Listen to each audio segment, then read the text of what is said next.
అమ్మా ఏయగల తల్లి నీకు పబ్బతి. నేను చేసేది తప్పని తెలుసు, కానీ ఇది చేయకపోతే నాకు పూట గడవదు తల్లి. ఎక్కడ ఏది చూసినా కానీ లాభం లేదు.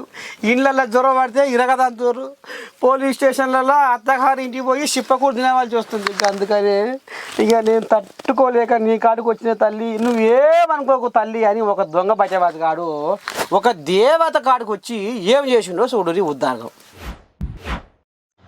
అమ్మ తల్లి గంగమ్మ, నీ కాలు ముక్త తల్లి, నన్ను మాత్రం ఏం చేయొద్దు తల్లి.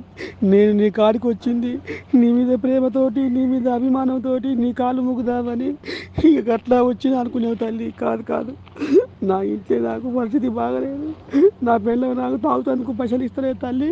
ఎటనన్నా చేసి నీ పేరు మీద ఉన్న బంగారు గొలుసు అమ్ముకుంటే నా పూట కట్టుతట్టుంది తల్లి. లేకపోతే నాకు స్వాభావరణమే ఉంది అని ఈ రకంగా పబ్బతి బట్టి ఈ బడవ బజ్జాది గాడు పాపం చిత్తూరు జిల్లాల మదనపల్లెలో గంగమ్మ దేవాలయంలో గంగమ్మ మెడ మీద ఉన్న బంగారు గొలుసు ఎత్తుకొని పోయిండుల్లా. ఒక్క తీరుగా మొక్కి చూసిర్రా ఈ శుద్ధపూస వ్యవహారం ఎంత ముద్దుగుందో.